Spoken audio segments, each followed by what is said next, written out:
Welcome back to another episode of the Legal Lowdown. I'm Malachi. And I'm Caleb. Today on the agenda is learning about the legal process. It is. Not gonna lie, gang, this pre-law stuff kind of hard, but I feel like my brain is getting crammed right now. Yeah, it's definitely a different kind of thinking. So, what's got you so twisted?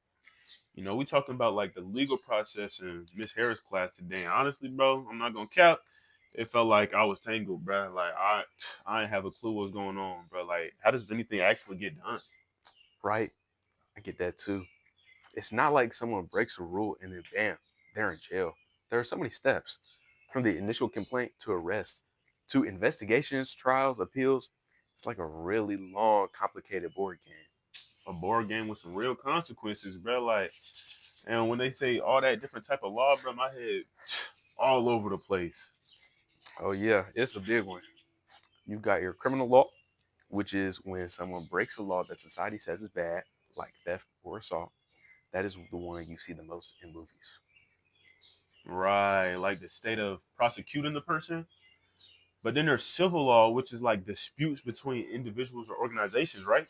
Like if someone sues someone, like in a car accident, like you get in those a lot. This guy. Exactly. Exactly. And then you have constitutional law, administrative law. Go hand in hand. It's like each area has its own set of rules and procedures to clarify. Pulled over what, 9 times? 7? I don't think I've ever been pulled over once What would you put that on? in your life. I'm dead. I'm And dead. I'm dead. I'm dead. I'm don't dead. I'm dead. I'm even dead. get me started on how laws actually get passed, bro. Like it seems like a miracle that anything ever makes it through. I'm saying. You got the bill starting in one house of Congress, then going to committees, getting debated, voted on, then sent to another house. And if there are differences, they have to work out those two. And then the president has to sign it.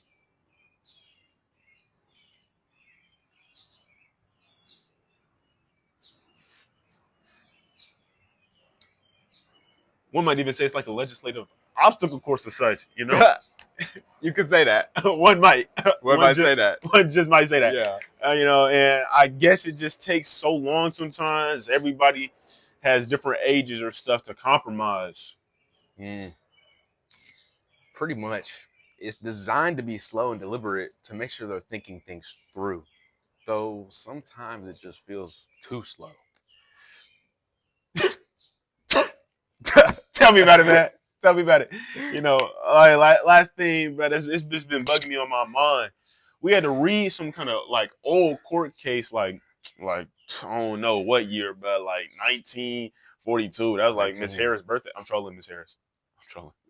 You don't look a day over 20. Not 1 second over 19 years of age. But we had to go through some old court cases, and I was like, what even is a case brief? You feel me? Like, what is a case brief? Yeah. It sounded like some tiny summary of a giant story. Yeah, that's pretty much what it is. A case brief is like a condensed version of a court opinion. You break down the case into its most important parts. Important parts like what, though? Like the facts of the case, which actually happened, usually called the stipulated facts. Then the issue, or deliberation. The main legal question that the court had to answer. The holding, the court's answer to that question, and the reasoning. Why the court decided the way they did it. So it's like really expanding, and dissecting the case to understand the core legal problem and how judges solved it. Exactly.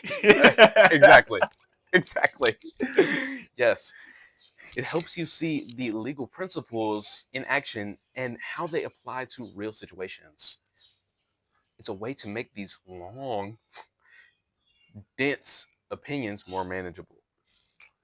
I guess that's making a little more sense on my temple, but like instead of reading 20 pages, you can just get the gist from like 2 briefs, is what you're saying? Right.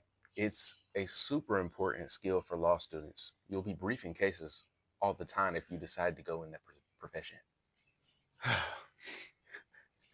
Well, I guess that's part of pre-law journey, bro. Like it's overwhelming, but it's kind of fascinating at the same time. Like learning a whole new language and a whole new way of the world works, bro. It's crazy. Definitely. It's challenging, but if you can wrap your head around this stuff, it opens up a whole new perspective. And hey, at least we're in this together. That we are, man. That we are, man. You know, true to that, you know, maybe some case brief stuff will, you know, come upon us together. You know, maybe we'll be able to diverge through the miseries or can't think of another word. I'm not gonna lie. You know, Like but at least like we challenges. like challenges. Yeah. You know, while we enjoy each other's company. Yeah. Sounds like a plan. Let's tackle this legal labyrinth, one brief at a time. One brief at a time. Thank you guys for tuning in with us on this episode of The legal lowdown. We hope to see you next time when we discuss constitutional law. It has been your host, Malachi and Caleb. See you next time, guys.